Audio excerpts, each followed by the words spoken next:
Freedom is something that I think most people can agree with. I mean, in comparison to no freedom, aka slavery and censorship, which is pretty bad to say the least. And it does have a cost. If you don't believe that, then look at our defense spending over the last 5 years because we keep spending money on it. It's not like we spent that money and then say, okay, we're good now. No, we keep spending money, sometimes more of it. I did the math. I added up the defense spending over the last 5 years, and I got 5.06592E12, which is a number that I don't have the math skills to comprehend. I tried Googling the number, which obviously did nothing. I finally had to call a friend who is better at math than I am, and he explained to me that it's a little over $5 trillion.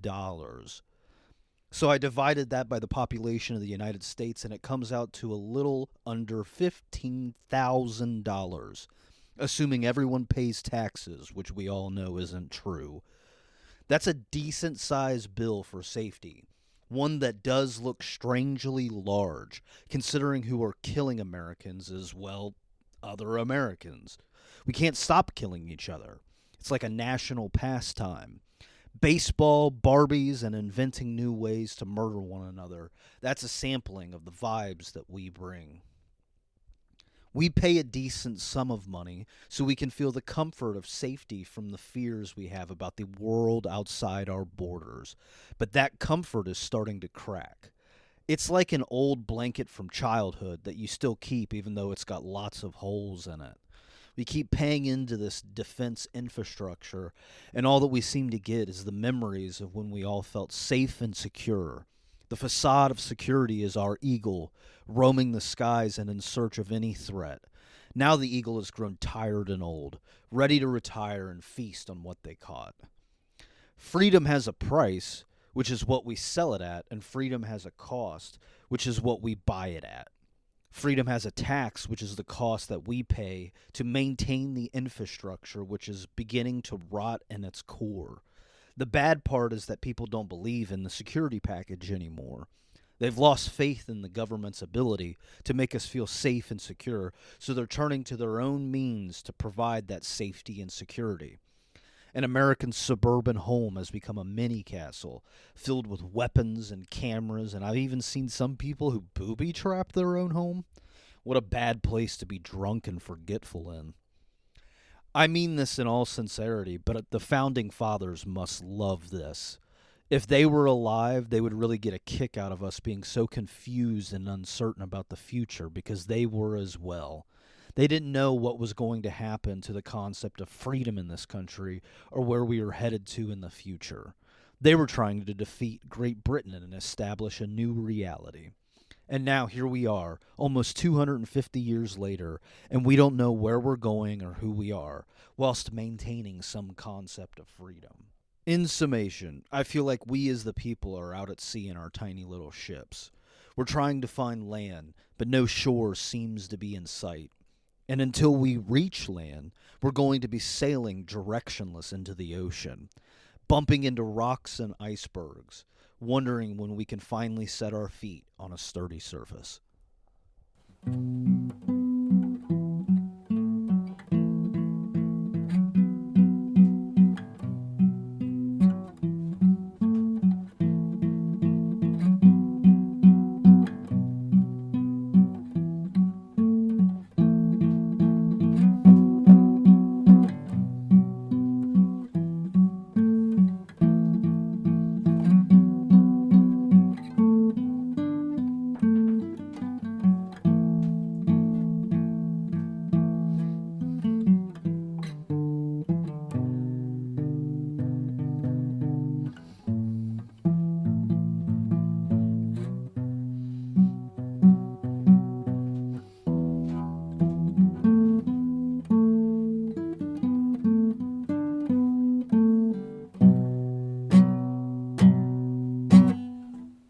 Stand-up comedy is a platform in which anybody that can pander will succeed, regardless of their point of view.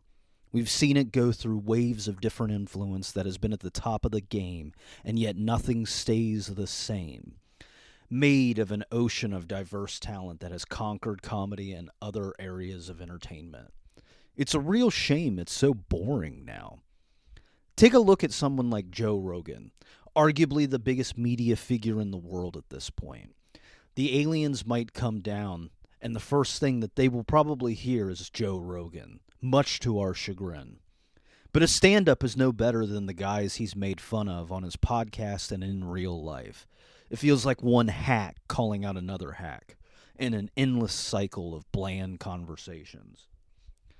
Joe Rogan's despicable cadre includes Tony Hinchcliffe, a premier example of mediocrity. He's got to thank God every day for being surrounded by people who are actually funnier than him. Kill Tony is a factory for producing comedic talent that quickly rises to the top, and even with Cam Patterson leaving for SNL, I'm sure that Casey Rocket and others will fill Cam's place and do just fine. But at its center helm is a man that we should invent some type of bigotry for. With the way that people hate him, I'm surprised somebody hasn't tried to kill Tony. You hear those ads that he has for that security service. What kind of deal do you think they have? When I worked in Army surplus, we would work with these companies all the time, some of whom who had shady connections. What does a security service do that we don't see, and has anybody been killed in the process? YouTuber Elephant Graveyard thinks it's a comedy cult that surrounds Joe Rogan, Tony Hinchcliffe, and the comedy mothership. But what if he's wrong? What if it's the comedy mafia? It would make Brendan Schaub's career seem understandable. Having him be a comic so he could go to different cities and whack people. He didn't have time to write. He was busy planning hits. Sadly, it's not true, though. Unfortunately, comedy has become a platform for milquetoast fascists with terrible fashion. Gaudy belt buckles, puffer vests, untucked dress shirts with folded cuffs, flat bill hats, and generally dressing like a 13-year-old have become the clothing staples of the League of Ordinary Men. They pay homage to their comedy dons with all the respect and tribute they can muster from their hearts, wallets, and souls. Again, it's probably not true, but it does make that Austin scene so much more fun to think about.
Everything in the NFL runs off the basis of brand identity and aesthetic, ranging from players appearing on podcasts to the actual podcaster who interviewed them getting some clout as well. Back in the day, they had a segment on ESPN called Jacked Up. It was basically a CTE countdown, where they would show the most violent hits during that week of football. It actually was discontinued because week after week footage of showing why NFL retirees get headaches and become violently aggressive wasn't something the players' union really appreciated. But it was popular. They would scream jacked up whenever someone was getting mood swings and depression via a tackle. You can't do that anymore. People are invested in the players just as much as the games at this point. Players now have popular social media pages, successful podcasts, and endorsement deals that rival the economy of small countries. Come football season, millions of Americans, through the game or gambling on it, make life all worthwhile. It's a time-honored tradition, at least the gambling part is. Of course they want the NFL to be safer, because studies have shown that when star players get hurt, ratings go down. Even if the NFL isn't scripted, it still has actors. And you can't let your star actor leave the movie and expect everyone to be interested in the other actors. With that being said, I do think they should lean even harder into the idea of being celebrities. Some have done it. Shaq, for example, is on everything nowadays. We don't have a piece of media that doesn't have Shaq in it. Let's put star athletes and body cams, and every team should have a podcast, regardless of the market size. The sports content will heal us or destroy us, both of which I'm interested in seeing.